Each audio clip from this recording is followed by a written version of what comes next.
하단에 보이는 휴대폰과 노트북 같은 이런 모바일 장비에 현재 리튬이온 배터리가 가장 많이 사용되고 있습니다. 차후로 이 배터리 용량을 키워서 HEV나 EV 같은 장비에 적용해보기 위해서 현재 많은 연구가 진행되는 것으로 알고 있습니다. 우리가 이런 장비들을 전환했을 때 배터리에서는 다음 같은 현상이 일어납니다. 먼저 운동에서 리튬 메탈이 이온화가 일어나고 이 리튬 이온은 일렉트로라이트를 따라 양극의 도체 표면으로 이동하게 됩니다. 이때 양극 도체 표면에서는 안에 보이는 화학 반응식과 같은 리튬 아이온 인터컬레이션 현상이 일어나서 양극 도체 빈대 사이에 리튬 아이온이 확산돼서 쌓이게 됩니다. 따라서 양극 물질의 리튬이온 저장 용량과 확산 속도를 향상시키기 위한 방법으로 오른쪽 아래 보시는 포러 스트럭처 구조로 합성하는 방법을 생각해볼 수 있습니다. 포러 스트럭처가 가지고 있는 넓은 표면적과 잘 발달된 미세 소금 구조를 인하여 리튬이온의 저장 용량 및 확산 속도를 향상시킬 수 있을 거라고 생각하는 바입니다. 본 연구에서 간략히 소개해드리겠습니다. 텅스텐 옥산이나 바나디움 옥산 같은 이런 아이언 인서션 메터리즈는 일렉트로 크로믹 디바이스나 리튬 배터리에 이용되는 중요한 물질입니다.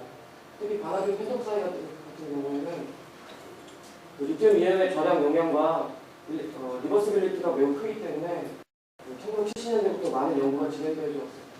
아래 보이는 플라티늄과 텅스텐 옥사이드는 이전에 돈 기법과 같은 방법으로 합성한 메조포러스 구조의 물질들입니다.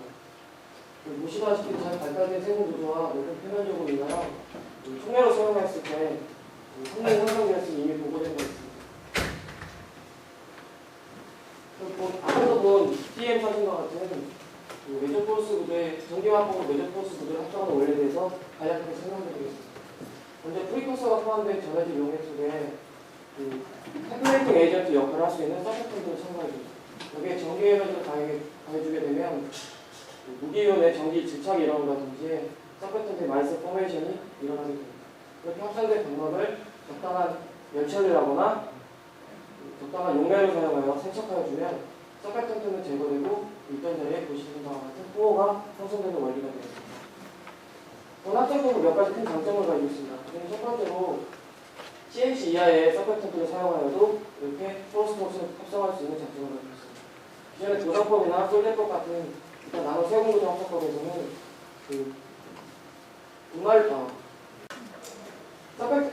마이스 포메이션을 일으키기 위해 서포턴트 농도를 CNC 이상의 농도를 사용할 필요가 있습니다.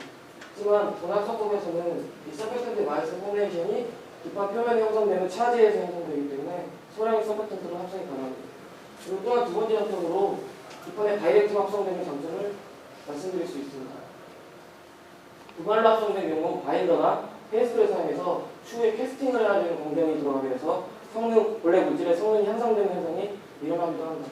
하지만 이렇게 다이렉트 형성이기 때문에 그런 성능 저하현상을 막을 수 있다고 생각합니다.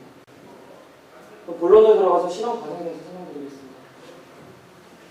프리커스로 바나디 설큐레이트를 사용해서 무슨 전해질을 제조했습니다. 여기에 템플레이팅 에이전트 역할을 할 수 있는 시타이라는 서포턴트를 첨가했습니다. 차후에 혼돈을 피하기 위해서 여기서 먼저 말씀드릴 것은 시탭을 첨가하여 합성할 물질과 시탭을 첨가하지 않고 같은 방법으로 합성할 물질을 두 가지 세트로 제조했습니다. 따라서 앞으로 보이는 슬라이드에서 시탭을 첨가한 물질을 메조포러스라고 부르고 시탭을 첨가하지 않고 합성한 물질을 넌포러스라고 지칭하겠습니다.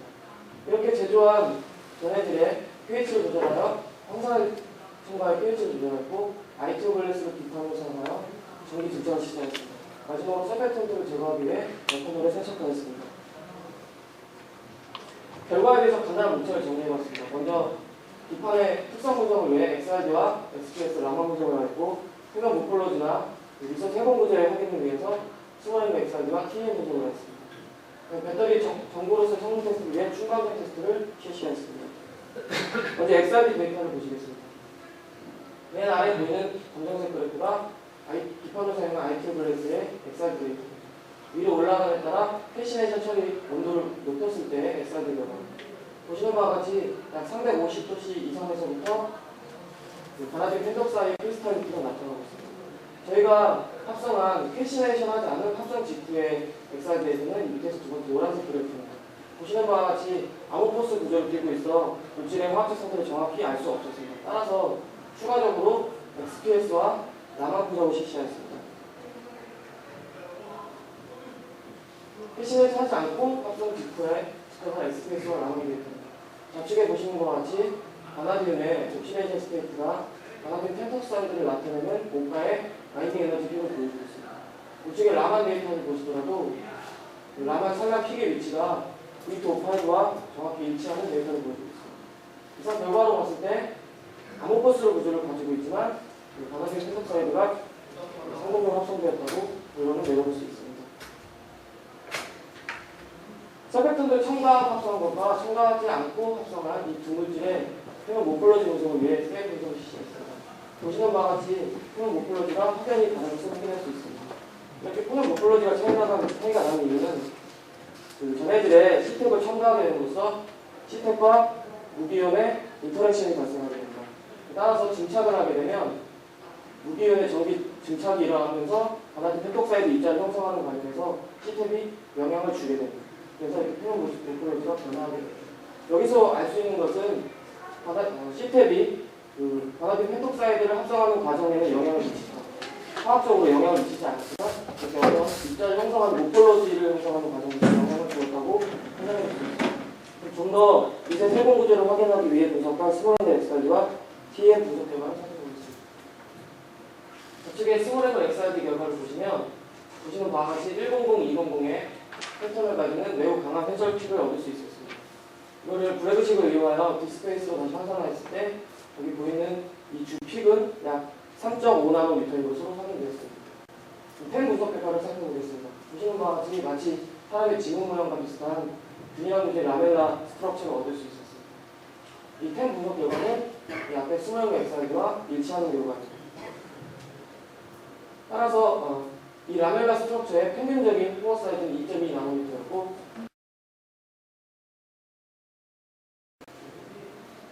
이렇게 합성된 메조포러스 구조의 물질과 C탭을 첨가하지 않는 넌포러스 구조의 물질의 배터리 성능 테스트 결과를 보여드리겠습니다. 우선 카운터 일렉트로드와 레퍼런스 일렉트로드를 리튬 메탈로 사용하였고 전해질 일렉트로라이트로 일본의 NiCnO2를 사용하여 셀을 구성하여서 테스트하였습니다.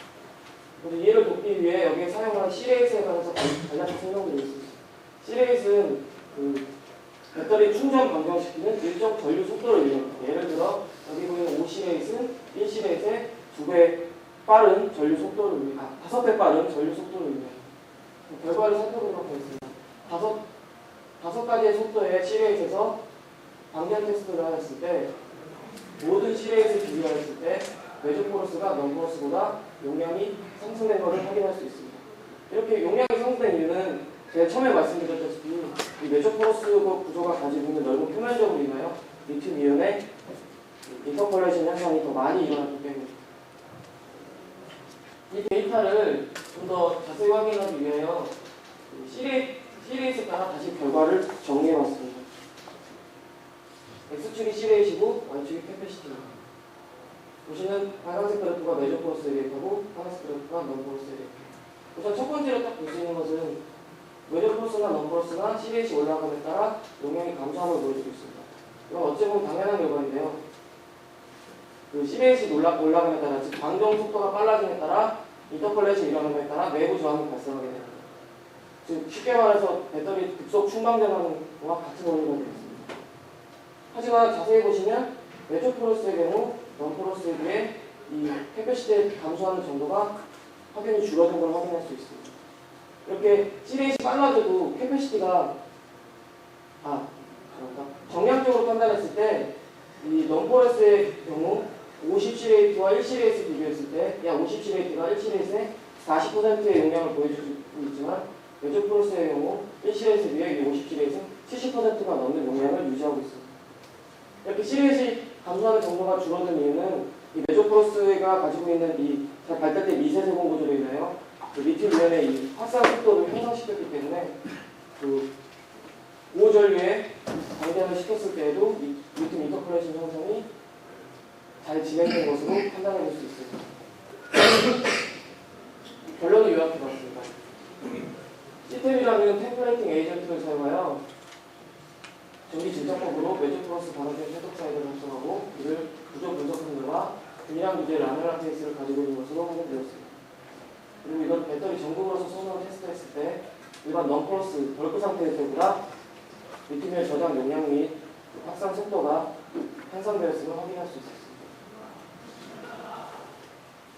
저희 실험을 도와주신 분들이고요. 형들을 지원해주신 예원 한국형 플라즈마 연구실의 센터에게 감사를 드리며 이상 발표를 마치겠습니다.